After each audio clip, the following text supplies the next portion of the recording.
जय श्री कृष्णा। पिछले एपिसोड में हमने बताया और चर्चा की और हमारा जो विषय वस्तु है वो ये है कि साहब श्रीमद् भगवत गीता समझ में क्यों नहीं आ रही, क्यों नहीं आती। और हम उस विषय को उठा के हमने ये कहा कि साहब इसमें जो कारण है उनकी विवेचना करते हैं। तो पहला कारण था कि साहब इसमें जो इसका नाम है कि ये योग शास्त्र है, उसको उसकी व्याख्या नहीं की और उसको बताया भी नहीं, कोई नहीं बताता, उसकी चर्चा भी नहीं करता, किसी में भी नहीं करता। एक व्याख्या कारण है जो वेदांत की वाली जो उन्होंने है उनकी किताब, उसमें तो उसका जिक्र भी नहीं है पूरे अध्यायों के पीछे जो व्यास जी ने लिखा, मगर उसका इन्होंने छापना भी उचित नहीं समझा कि साहब ये ब्रह्म विद्यायाम योग शास्त्र है, उपनिषदों का सार जिसमें है, ऐसा उन्होंने उसको भी उचित नहीं समझा। उसके बाद हमने कहा कि साहब ये जो गीता का प्रारंभ हुआ है, गीता की व्याख्याओं का भारतीय इतिहास में या भारतीय समाज के लिए, वो कब से हुआ। तो हमने जब हम ने विवेचना करने लगे तो हमको पता लगा भाई कि ये 100-125 साल पहले जो गीता प्रेस गीताएँ छपी हुई सबसे पहले थी, उसके पहले की भी हो सकती है, कोई लिखी हुई हो सकती है, वो पांडुलिपियाँ हो सकती है, वो कहीं हो सकती है, मगर जो प्रचलन में समाज में जो प्रचलन में सारी गीताएँ आई वो सब यही थी दोनों। और उसके बाद एक संस्कृत भाष्य का जो हिंदी अनुवाद था शंकराचार्य जी वाला, वो था, तीनों ही थे। तो तीनों में लगभग लगभग कई बातें एक जैसी हैं। यूँ कहें कि जो त्रुटियां हुई है व्याख्या, श्लोकों की व्याख्या करने में, वो एक जैसी हो गई। जैसे हम एक मोटा उदाहरण ले लें कि साहब तीनों में धर्म क्षेत्र को धर्म भूमि लिख दिया, तीनों में लिख दिया। वो क्यों कि एक ने लिखने के बाद उसने सोचा भाई हम क्यों चेंज करें, या यूँ कहें कि साहब जो संकलन करता है, छापने वाले जो बैठे हुए थे, जो वहाँ विचार करते थे, वो सब एक जैसे थे। उन्होंने कहा था उसमें हमने उसमें भी लिख दिया, इसमें भी लिख देते कि नहीं तो कंट्रोवर्सी हो जाएगी। तो वो चीज़ वहाँ से शुरू हुई। उसमें फिर कई जो श्लोक थे उनकी व्याख्या हुई, दूसरी व्याख्या हुई कि साहब तो कर्म कर फल की चिंता मत कर। ये जो फल की चिंता वाली बात है ना, ये कई ये जो व्याख्या की है, जो टीकाएँ लिखी हैं, उनमें भी की गई, बोध में है। उसका जो कारण मेन है उसमें अब हम ये लेंगे कि साहब ये कितने, जितने भी टीका लिखी उनमें कहाँ क्या क्या लिखा है। और फिर जो ये स्वतंत्रता टीकाकारों ने देख ली कि मान ली कि साहब हम तो कुछ भी लिख सकते हैं हमारे मत के हिसाब से, इसमें है ये चल रहा है, बहुत टाइम से चल रहा है, हम भी लिख सकते हैं, हमारे टाइम भी लिख रहे हैं, सभी के टाइम आज भी गीताएँ लिखी जा रही है और वो इसी हिसाब से लिखी जा रही है कि साहब कुछ भी लिख दो, कोई बात नहीं, कोई फर्क नहीं पड़ता। इसमें हम जो नामचीन नाम है, जैसे गांधी जी का है, महात्मा गांधी ने भी अपनी गीता अपने नाम से लिखी है, जो जब जेल में थे वो उनके हिसाब से लिखी है। और उसकी आलोचना एक कोई गुरुदत्त जी हैं, उन्होंने अपना गुरुदत्त के नाम से, उसमें उनका गुरुदत्त ने अपना परिचय नहीं दिया, वो हम अगले वाले एपिसोड में बताएंगे, उसी के बारे में चर्चा करेंगे। आज हम केवल 2 गीताओं की बात करेंगे।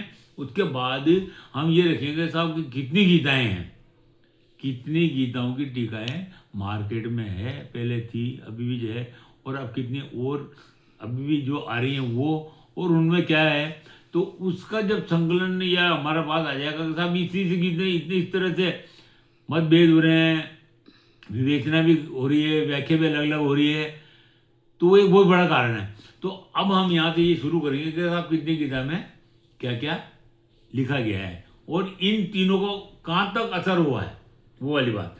अभी एक जो हमने जो शुरुआत की थी उसमें मेन बात, जिस दिन हमारे से मैं इसमें सेमिनार में गया था और वहाँ से उसके बाद ये जो राजस्थान पत्रिका वाली जो पुलिस जी की बात आई थी, तो उससे हमने ये शुरू की है।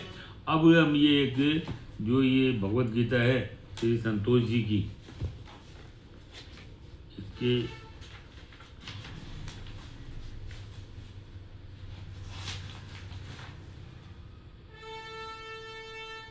ये संतोष जी की है ये गीता। ये अभी कह रहे हैं साहब हमें देश में इतने हमारे सेमिनार चल रहे हैं, इतनी हुआ है, तो ये अभी काफ़ी प्रचार प्रसार में लग रहा है। प्रचार प्रसार करना अलग है, आपको यथार्थ व्याख्या करना अलग है। उसमें प्रचार प्रसार वाले श्लोक में भी लिखा है कि जो उसके मर्म को समझ जाएगा और वो प्रचार प्रसार करे तब। तो आप अब इसमें ये सिस्टम छठा इन्होंने वो कर दिया है। इसमें कई बातें लिखी है, तो मैं कुछ संक्षिप्त में वो बातें बताता हूँ कि साहब इन्होंने इनकी गीता में या ये जो सेमिनार में बैठ के इसी को पढ़ते हैं, ये दूसरी गीता को नहीं पढ़ते, केवल इसी गीता को पढ़ते हैं। और इनके सेमिनार में जो पढ़ने वाले हैं जो जो कहते हैं साहब ये जैसे टीचर हैं, हमारे टीचर हैं, तो वो भी इसी को पढ़ते हैं और कुछ नहीं है। ये नहीं बता सकते वो, ना वो किसी को प्रश्न करने देते, तो इसी में से करो, उस तरह से चल रहा है। तो अब हम ये इसकी में ये जो इन्होंने कहाँ क्या क्या लिखा है, इस लेवल का लिखा है कि साहब सोचने में श्रोता मजबूर हो जाएगा, अरे क्या लिखा। अगर उसको जिज्ञासु है तो वो पढ़ेगा, 2 बार पढ़ेगा, 3 बार पढ़ेगा, तो उसको अपना आप सवाल उठेगा साहब ये लिख क्या गया यार तुमने, श्लोक में तो ऐसा कहीं नहीं है। और अगर श्लोक में इसमें ऐसा है और दूसरे व्याख्या में अलग है, तीसरी टीका में अलग है, चौथी टीका में अलग है, तो फिर तो बात तो वही हो रही है कि भाई ऐसा क्यों हो रहा है। इन्होंने लिखा श्रीमत, एक तो इन्होंने लिख दिया कि साहब श्रीमत परमार्थ का कल्याण की बात है की वजह से श्रीमत शब्द मत नहीं मद है, श्रीमद मुखार बिंद से। सबसे बड़ी गलती मैं मानता हूँ साहब, आप भगवान के श्री मुखार बिंद से कही हुई गीता, उनसे मुखार बिंद से निश्चित गीता को मत कहते हैं साहब, इसलिए मत लिखा है। तो वो बहुत ही, मैं तो समझता हूँ शर्मनाक है। दूसरा उन्होंने लिख दिया भगवान जो कह दें वह अटल है। जब आप खुद इसमें लिख रहे हो कि साहब वो बात भगवान ने जो कह दिया वो अटल है, फिर आप उसकी अटलता को भंग करने वाले होते कौन हो। आपने कई जगह लिखा जो भगवान कह रहे हो वो तो आपने दूर दूर तक उसको टच ही नहीं किया, और आप लिख रहे हो साहब ये है ये है। आप बताता हूँ मैं आपको क्या लिखना है। भोगी परमात्मा तक पहुंच सकता है, ये पेज नंबर 20 पे लिखा है आपने कि भोगी जो भोग रहा है वो परमात्मा तक पहुंच सकता है, लेकिन छद्म योगी नहीं। छद्म योगी कौन सा हो गया साहब, जो योग कर रहा है वो तो नहीं पहुंच सकता, उसको आपने बंटवारा कर दिया, मगर भोगी पहुंच सकता है। आपने डायरेक्ट लिख दिया कि साहब भोगी पहुंच सकता है। फिर पेज नंबर 22 पे लिखते हैं कोई 1/2 की जो व्याख्या उन्होंने की है वो इतनी बेकार की है कि पूरी पढ़नी है, बेकार है वो लिखते हैं कि साहब गीता के पूरे नाम की व्याख्या इन्होंने नहीं की है। गीता बताती है, ये पेज नंबर 30 में बताती है कि कैसे हम राष्ट्र समाज व भगवान के लिए उपयोगी बने। पेज नंबर 30 में लिखा है इन्होंने कि ये गीता बता रही है। पूरी गीता में 700 श्लोक में 18 अध्याय में कहीं भी न राष्ट्र का नाम आया है, न समाज का नाम आया है, और न ये लिखा है भगवान ने कि तुम मेरे लिए उपयोगी जाए। मगर इन्होंने ये बात पूरी इनकी जो ये व्याख्या या जो भी ये छाप रहे हैं गीता संगीत और गीता भावार्थ के नाम से, उसमें कई जगह लिखा है कि भगवान के लिए उपयोग बने। ये गीता का प्रतिपादित विषय है। ये भी लिखते हैं वो कि साहब राष्ट्र समाज और भगवान के लिए उपयोगी कैसे बने, और ये गीता का प्रतिपादित विषय है। कैसे विषय, आपको विषय का पता नहीं है अभी तक, और आप पूरी सेमिनार लगा रहे हो, दुकानें लगा रहे हो और वो बांट रहे हो। फिर आगे 63 नंबर पेज लिखते हैं यदि एक भी व्यक्ति अपना कर्तव्य पालन नहीं करता है तो सृष्टि चक्र बाधित हो जाती है। क्या बात लिख रहे हो आप यार। प्रश्न संख्या 63 में यदि एक भी व्यक्ति अपना कर्तव्य पालन नहीं करता, पूरी मानव जाति के लिए में से एक भी व्यक्ति अपना कर्तव्य पालन नहीं करता तो सृष्टि चक्र बाधित हो जाता है। क्या आगे क्या लिख रहे हैं, जो देता है वो देवता है, जो लेता है वो लेवता है। अब ये देवता लेवता की कौन सी परिभाषा कर दिया आपने। और हम कोई प्रश्न करते तो कह रहे हो आप कोई प्रश्न नहीं कर सकते आप। 68 में लिख दिया कि समाज सुधारक, जैसे ये इन्होंने जो व्याख्या करी ऐसा लगता है वो समाज सुधारक बैठे हो। समाज सुधारक तो बैठा ना करने वाला, आपको की चिंता करने की जरूरत है समाज की, देश की, राष्ट्र की? कर रहा है वो, करने है। 59 नंबर, पेज नंबर 59 में लिखते हैं मनुष्य मात्र रजोगुण प्रधान है। ये पूरी गीता में कहीं भी भगवान श्री कृष्ण ने नहीं लिखा था। 3 गुण बताए खाली, 3 गुणों से गवर्न है हर एक मानव मात्र। आपने लिख दिया कि मनुष्य मात्र रजोगुण से प्रधान, रजोगुण प्रधान है मनुष्य मात्र। ये वाक्य कई बार लिखा है इन्होंने। क्या अर्थ है, क्या प्रयोजन है, कैसे सिद्ध करोगे कि मनुष्य रजोगुण प्रधान है? आप सिद्ध कर सकते हो क्या? आप सिद्ध नहीं कर सकते कि साहब रजोगुण प्रधान है। तमोगुण ही में, तमोगुण तो ज्यादा है। तमोगुण और रजोगुण का मेल है। तमोगुण रजोगुण का है, रजोगुण और सदगुण का है सदोगुण, और रजोगुण तमोगुण का भी है मेल। तीनों गुण आपस में मिले हुए भी हैं। भगवान श्री कृष्ण ये कहते हैं कि 2 गुण दबा के तीसरा गुण ऊपर आता है, ऊपर लाया जा सकता है। ये तीनों गुणों को दबाया जा सकता है, गुणातीत। तीनों गुणों में विजय प्राप्त हो जाती है। और आप कह रहे हो साहब रजोगुण है। फिर वो 67 पेज पे कहते हैं कि जेल से ढका हुआ। मैं उनको खाली कोट कर रहा हूँ, जो इन्होंने बहुत ही निम्न श्रेणी की बात लिख दी, जो व्याख्याकार के नाम से तो लिखनी नहीं चाहिए। 76 पेज पे लिखते हैं कि जेल से ढका हुआ, अर्थात पता ही नहीं कि गर्भ अवस्था में लड़का है या लड़की नहीं। भगवान श्री कृष्ण कहते हैं कि ये अज्ञान, ये ज्ञान अज्ञान से ढका हुआ है। जैसे गर्भावस्था में भ्रूण जेड़ से, एक झिल्ली से ढका हुआ रहता है, वो कह रहे हैं। और ये आप माँ से कह रहे हैं कि साहब वो लड़का है या लड़की नहीं, ये पता नहीं रहता, ऐसे ढका हुआ है। आगे लिखते हैं 78 में 3/43वां श्लोक है, अध्याय 3 का 43वां श्लोक। तू काम को मार, यदि काम सतावे तो कृष्ण से पुकार कर। यानी तू काम को मार दे। अगर तू काम को नहीं मार सकता, अब तो कैसे मार दे ये नहीं बताया इन्होंने, तू कैसे मार, क्योंकि उन्होंने तो कहा वो अलग है और इन्होंने अलग से लिखा कि अगर तू मारने में सक्षम नहीं है तो यदि काम सताए, भाई मार, या तो मार, नहीं तो अगर वो सताए ज्यादा तो कृष्ण को पुकार। क्या लिखा भाई, क्या 70 में लिखते हैं व्याख्या बकवास है। कर्म संस्कारों के आधार पर ही हमारे अगले जन्म का वर्ण निर्धारित होता है। ये एक नई व्याख्या इन्होंने दे दी कि साहब कर्म, हम जो कर्म कर रहे हैं ना, उसके आधार पर ही अगले जन्म का वर्ण। पूरी किताब में तो नहीं लिखा, भगवान ने तो नहीं लिखा, किसी से शास्त्रों में नहीं लिखा कि साहब ये जन्म के आधार पर वर्ण, कि तू वहाँ उसमें वर्ण में पैदा होगा, इसमें वर्ण में पैदा होगा, उसमें वर्ण में पैदा होगा। आप चातुर्वर्ण्यम का अर्थ ही नहीं समझे, 3 गुणों का भी अर्थ नहीं समझे, और आप सेमिनार लगाने लगे।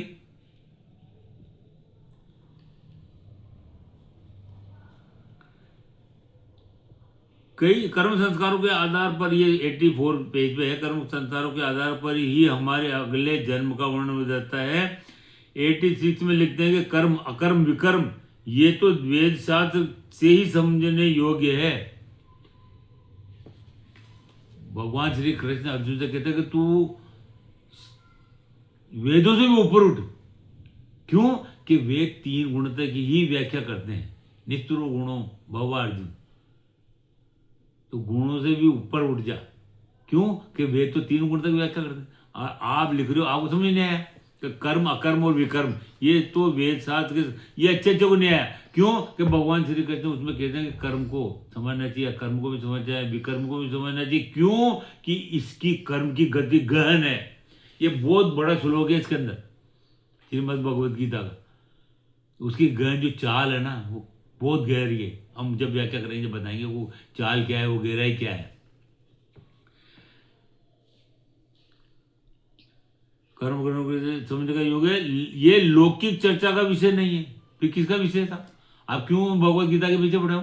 आपको किसने कहा था आप भगवत गीता के वो ठेका लेकर आप सेमिनार करते जाए? आप खुद ही लिख रहे थे ये लौकिक विषय का, चर्चा का विषय नहीं है, और आप चर्चा भी करो। आपने तो किताब छाप दी। 88 में लिखते हैं तत्व जय दयाल जी गोविंद का। अब ये जय दयाल जी गोविंद का के बारे में और एक राम सुखदास जी के बारे में, जय दयाल जी गोविंद को इन्होंने पूरी इसकी व्याख्या में कम से कम काफ़ी बार, मैं नहीं बताऊँ, काफ़ी बार सेठ जी का है, जय दयाल जी गोविंद का सेठ जी। तो ये 88 में लिखे थे कि संस्थापक व्यापारी होते हुए भी संत शिरोमणि है, व्यापारी होते हुए भी संत शिरोमणि हैं। आगे ये लिखते हैं दूसरे पे, तत्वज्ञानी के पास जाकर प्रश्न कर। इसकी जो श्लोक है, जिसमें उस श्लोक में भगवान श्री कृष्ण कहते हैं कि साहब तू तत्वज्ञानी के पास जा और नतमस्तक होके अपने आप को निछावर करके तू उससे प्रश्न कर। इस बात की व्याख्या क्यों नहीं की इन्होंने, व्याख्या पूरी गौण कर दी। वो व्याख्या क्यों नहीं की कि ये चाहते ही नहीं है। अधिकांश जो ये जो बैठते हैं प्रवचन देने के लिए और अपने आप को कहते हैं कि साहब मैं व्यासपीठ पे बैठा हूँ, उनकी इच्छा ये रहती है कि तो प्रश्न मत कर। वो प्रश्न जीतते क्यों कि वो गहराई में समझते नहीं, जानते नहीं, प्रश्न करते वो चिड़चिड़े हो जाते हैं। इसीलिए ये जो प्रश्न नहीं करने का सवाल है ना, इसीलिए अधिकांश व्याख्याकारों ने उसको छुपाया है, पूरे नाम को। क्यों प्रश्न करने वाला पूछेगा कि ये योग शास्त्र क्या है साहब, ब्रह्म विद्यायाम, ब्रह्म को जानने की विद्या क्या है साहब, उपनिषदों का सार, उपनिषदों में ये लिखा हुआ इसका सार आप क्यों नहीं कर रहे साहब, आप ये कैसे कह सकते हो। 95 पेज पे क्या लिखते हैं, 4/40, 4वां अध्याय के 40 में भगवान चेतावनी दे रहे हैं कि इनको चेतावनी नहीं दे रहा है। ये चेतावनी शब्द इन्होंने तो इससे लिया है और 2-4 बार ही शायद इसमें इन्होंने उपयोग किया होगा। ये गीता प्रेरणा है श्री ज्ञानानंद जी महाराज की। इन्होंने कितनी बार किया अभी मैं बताता हूँ कि इन्होंने इस चेतावनी को कितनी बार किया। यानी पूरी गीता में भगवान चेतावनी देते देते परेशान हो गए। भगवान चेतावनी दे रहे हैं कि, फिर ये लिखते हैं 98 में, कर्मयोगी जो दिन रात राष्ट्र और समाज के हित के लिए कर्म करता है, कर्म करने में लगा हुआ है, उसे सन्यासी ही समझना चाहिए। ये लो साहब, सन्यासी की नई परिभाषा दी है इन्होंने कि जो व्यक्ति जो कर्मयोगी दिन रात राष्ट्र और समाज के हित के लिए लगा हुआ है, ये राष्ट्र और समाज के हित के लगे हुए हैं, तो इसको ये चाहते हैं कि हमको भी ये कर्मयोगी कहते हैं, तो लगा लें कर्मयोगी, लगा लो अपने नाम के साथ। कहने लगा लिया कोई वो ये इन्होंने मनीषी लगा लिया, आप महामंडलेश्वर लगा सकते हैं, स्वामी लगा सकते हैं, कई ने वो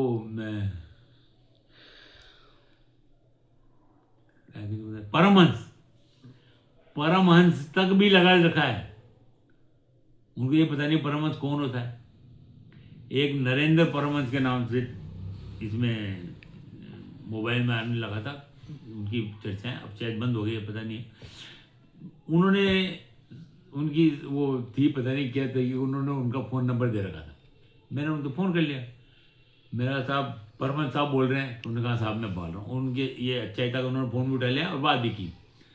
तो मैंने उनसे पूछा, मैंने कहा साहब, मैंने पहले उनकी तारीफ़ की, तो तारीफ़ करने के बाद उनको लगा कि यार ये मेरा भक्त है। ये वो 3000 रुपये लेते थे चर्चा करने के लिए।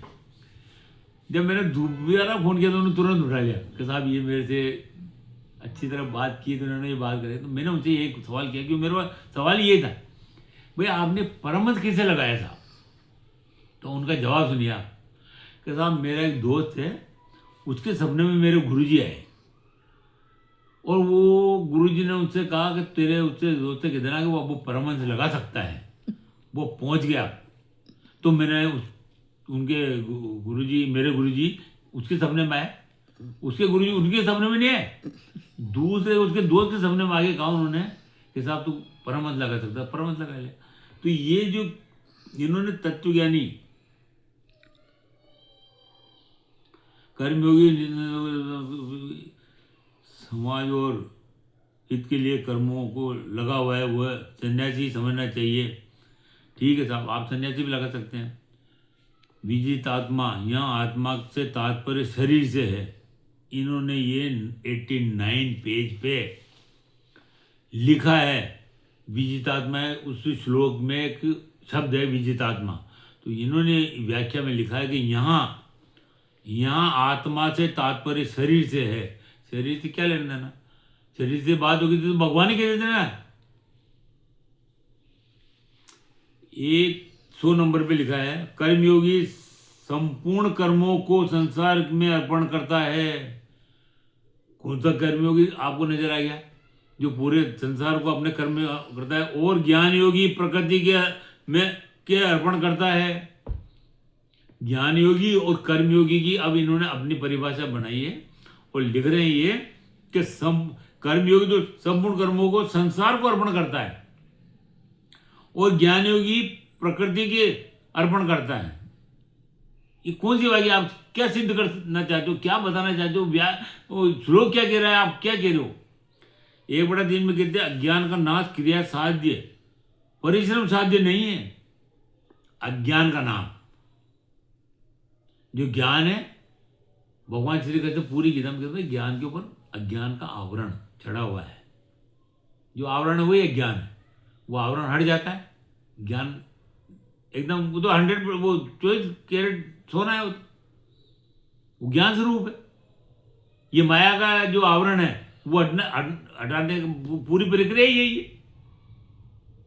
कि वो जो माया का माया से जो तीनों गुण से अज्ञान है वो उस आत्मा में चढ़ा हुआ है। वो गुणातीत हो जाता है, माया का प्रकोप हट जाता है, अमन हो जाता है, वो इनकी ऊपर उठ जाता है। तो ये क्या लिख रहे हैं? अज्ञान का नाश क्रिया साध्य नहीं है, विवेक के सदुपयोग से होगा। जब तक विवेक को महत्व नहीं दिया जाएगा। क्या बात लिखी साहब आप? कैसे देंगे महत्व? चलो उसकी भी विवेचना कर देते आप। अगर क्रिया नहीं है साध्य तो पूरी कर्म कर्म मतलब क्रिया, कहीं नहीं उस योग के आगे लगाया क्रिया योग, कहीं नहीं योग क्रिया। क्रिया का मतलब क्या है? अष्टांग योग जो है वो 8 पायदान है, वो यहां से शुरू होकर वहां तक जाती है, इसको क्रिया कहते हैं। हम कुछ भी करते हैं तो क्रिया हो रही ना। संपन्नता कैसे होगी? कुछ भी प्रारंभ होगा एंड होगा। आप लिख रहे हैं तब क्रिया साध्य, परिश्रम साध्य नहीं है। अज्ञान का नाश कैसे होगा? आपके कहने देने होगा? एक आदमी को आप ये जो सेमिनार कर रहे हो उसे करके बता दो कि साहब इसका ज्ञान नाश हो गया, उसको ज्ञान प्राप्त हो गया।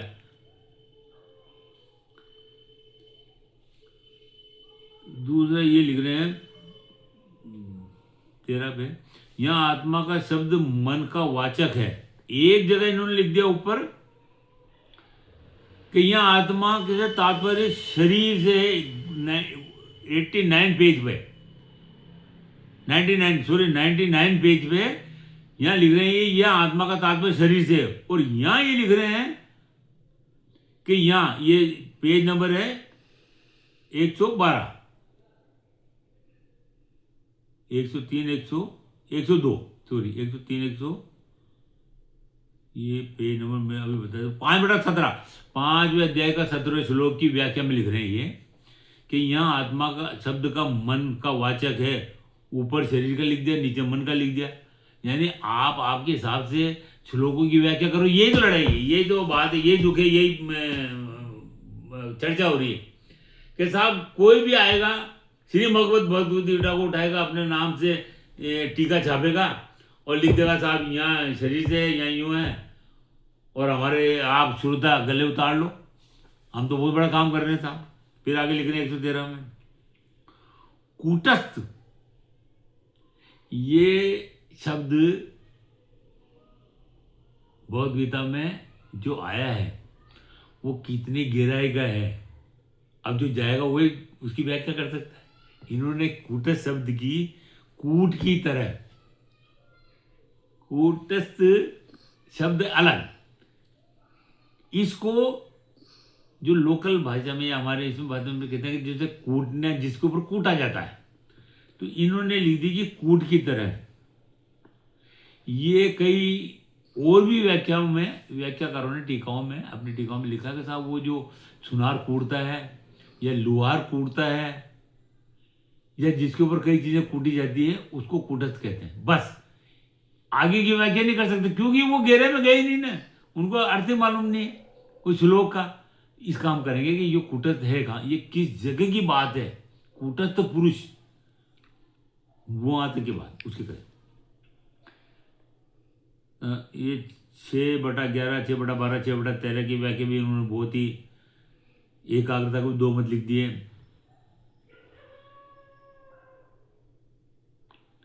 एक 6/24 और 6/26 में ये लिखते कि निश्चय करते ही तत्काल मुक्ति हो जाती है। ऐसा कैसे हो सकता है गोविंद जी? अच्छा, एक इन्होंने, अब मेरी जो थी ना बात कि इनकी मैंने ये सबसे पहले क्यों ली, ये जो संतोष जी की है, इसका कारण क्या है? इन्होंने ये जो इनकी व्याख्या है इसमें 125 नंबर पेज पर गोविंदका जी के बारे में एक बात लिखी है, वो श्रोता के सामने आनी चाहिए। इनकी जो ये सेमिनार में जा रहे हैं वो इस बात को क्यों नहीं उठा रहे या इस प्रश्न क्यों नहीं करते, क्योंकि अव्वल तो ये प्रश्न करने नहीं देते, जवाब देंगे नहीं। मगर मैं इस माध्यम से, हमने ये जो शुरुआत की है कि साहब ये भगवत गीता क्यों नहीं समझ में आती, और जो पुलिस जी की पीड़ा थी 32 साल पहले के साहब इसमें कुछ होना चाहिए, उसी के संदर्भ में हम ये विवेचना कर रहे हैं। तो हम ये बात इन्होंने जो क्या लिखी है 125 नंबर पेज पे, कि गोविंदका जी के सिफिलिस की बीमारी थी। ये बीमारी बहुत पहले होती थी, अब तो इसकी चर्चा कम होती है, दूसरा नाम दे दिया होगा। जो ये उस बीमारी को ये अलग कहते हैं। जो हनुमान प्रसाद जी सखा थे और रिश्ते में चाचा थे, से आदि बीमारी ली थी। ये अपनी श्रीमद् भगवत गीता, जो दुनिया का सबसे आदरणीय भी है, पढ़ा जाने वाला भी है, सबसे ज़्यादा पढ़ाया गया है, सबसे ज़्यादा आदरणीय भी है, सबसे ज़्यादा व्याख्या इनकी हुई है, सबसे ज़्यादा भाषाओं में छपाई है। ये कम से कम 60-70 भाषाओं में इसका अनुवाद हुआ है। उसकी व्याख्या में आप लिखते हैं कि साहब जो गोविंदका जी थे, आपको अवल तो ये अधिकार दिया किसने कि आप इसी बात इसमें लिख सको कि गोविंदका जी को सिफिलिस की बीमारी थी, जो हनुमान प्रसाद जी से जो सखा थे, इनके सखा थे और रिश्ते में चाचा भी थे, से आदि बीमारी ली थी।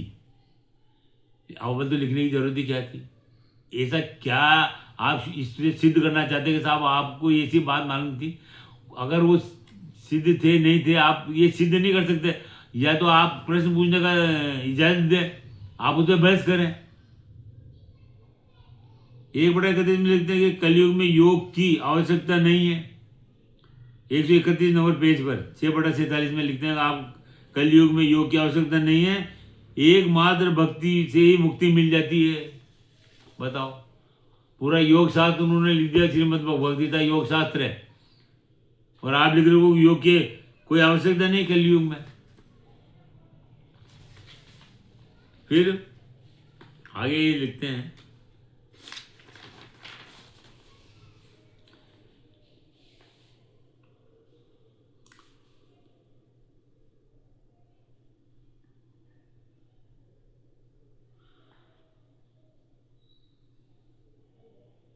आगे लिखते हैं कि महात्मा जानने का विषय नहीं है, परमात्मा, सॉरी 177 पेज में लिखते हैं कि परमात्मा जानने का विषय नहीं है, केवल मानने का विषय है। पूरी गीता में भगवान श्री कहते हैं कि भैया मानने से क्या, मान तो दुनिया मान रही है। ये बात तो सभी जो भी पहुंचा हुआ संत वो पहले कहता है कि जानने का है, मानने का तो मानने से क्या है? आप मान तो कुछ भी नहीं, पेड़ को मान रहे ना, पेड़ को पूछ रहे, जानता कौन है? पेड़ में भगवान है, इसको जानता कौन है? पत्थर में भगवान है, इसको जानता कौन है? मान रहे बस। ये मानने का नहीं, जानने का विषय। आप लिख रहे हो कि साहब ये भगवान परमात्मा जानने का विषय नहीं, केवल मानने का विषय। गलत है ये। योग व विमुक्त की गलत व्याख्या यहाँ इन्होंने 138 में की है। ब्रह्मा जी, शंकर जी, लक्ष्मी जी सहित सभी देवता उनकी ओर देखने तक की भी हिम्मत नहीं कर पाते। बताओ अब ये कहाँ से इनको नजर आ गया कि साहब भगवान ब्रह्मा जी, शंकर जी, लक्ष्मी जी सहित सभी देवता उनकी ओर देखने तक की हिम्मत भी नहीं करते थे। ये पेज नंबर 199 में। अर्जुन की कोई योग्यता, पात्रता व भक्ति नहीं है। ये लो साहब 205 में लिख दिया अर्जुन के बारे में कि कोई उसकी योग्यता नहीं है, पात्रता भी नहीं है, भक्ति भी नहीं है। आगे यानी छोड़ में पढ़ रहा हूँ मैं। सनातन धर्म की व्याख्या इन्होंने की है, वो भी।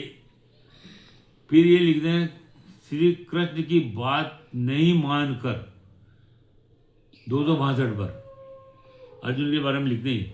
264 में लिखते हैं आत्मा को दूसरा शरीर में जाना हो ही नहीं सकता। 264 पेज नंबर 264 में लिखते हैं कि आत्मा का दूसरे शरीर में जाना हो ही नहीं सकता, आत्मा अचल है।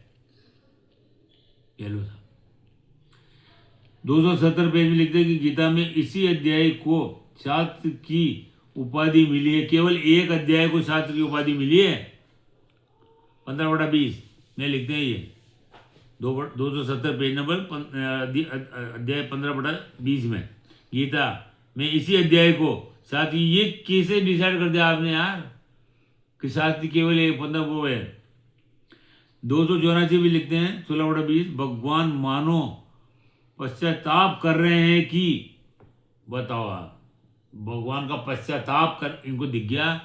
वो लिख रहे हैं 484 पेज नंबर 484 पे 16 अध्याय का 20वां श्लोक, भगवान मानो पश्चाताप कर रहे हैं कि मनुष्य जन्म में उनको कल्याण करने का पूरा अवसर था। बताओ आप। अब इससे ज़्यादा हम ये शब्द जो मैं बकवास शब्द यूज करूँगा, चाहे बुरा लगे किसी को, मगर इससे ज़्यादा बकवास हो क्या सकती है? क्या भगवान के लिए लिख दो। इन्होंने लिखा, वो एक ने लिख दिया ठहाका लगाते हुए, हंसते हुए से, मुस्कुराते हुए से।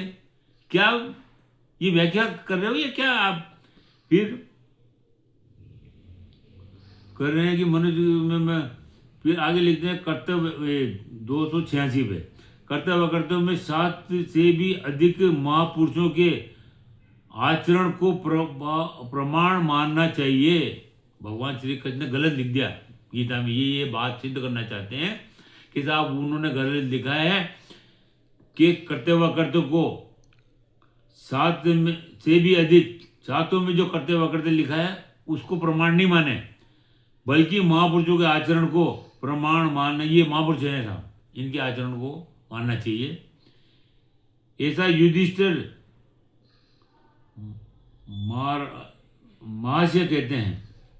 ये इन्होंने जो लिखा है ना, युधिष्ठिर महाराज कहते हैं, यानी गीता भी बेकार है, वह कृष्ण की वाणी भी बेकार है।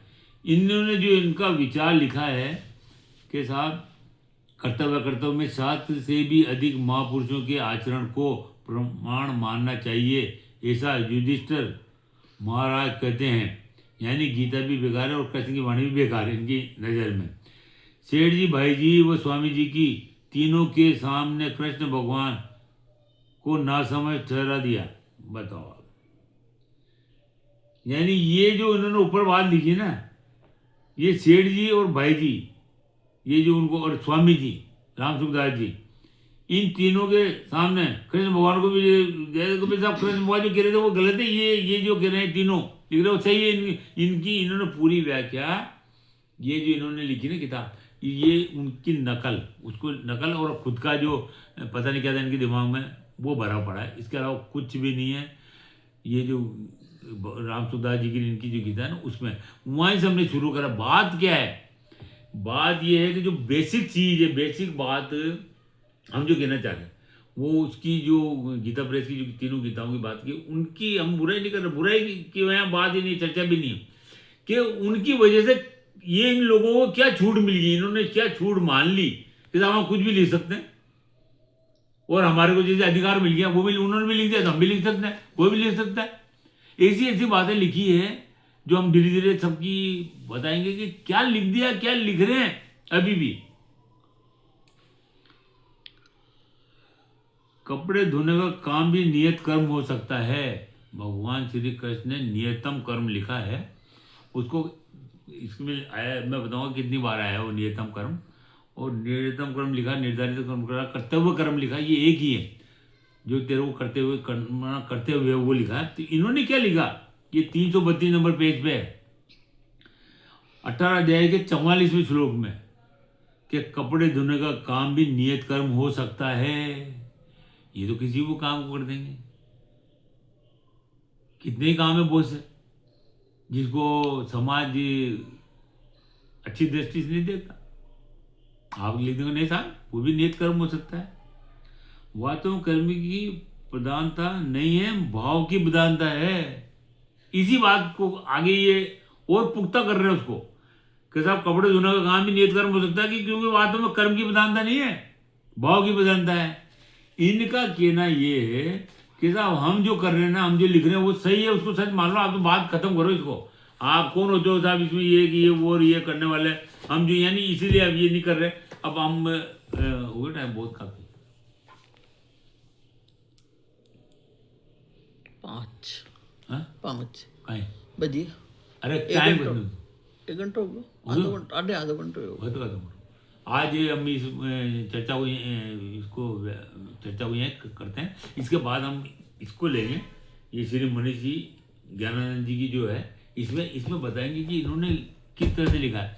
इसमें इसका फर्क बताएंगे कि ये सब उनसे ग्रसित हैं, उनसे प्रेरणा लेके, उनसे देखा देखी करके, उनको बेस मान के, इनके पास पैसा है लिखने वाले को लिए। आजकल तो बहुत जल्दी छप जाता है, 30-35 हज़ार में। मैंने पहले कहा था 30-35 हज़ार में ये इस तरह की छप जाती है, इसका बंटवारा भी हो जाता है, बिक भी जाती है, और इसका बहुत से कारण है। तो इन दोनों के बाद हम वो एक लिस्ट यहाँ बताएंगे आपको कि कितनी गीताएँ हैं, किन नामचीनों की है, फिर एक एक और लेंगे। अब ये दो का बताने वाले थे, इन्होंने इतनी बकवास लिख दी इसमें कि साहब किसी का कोई अंत ही नहीं है, और फिर भी चल रही है। तो हम ये करके फिर हम आगे बढ़ेंगे। तो आज इतना ही करते हैं। जय श्री कृष्ण।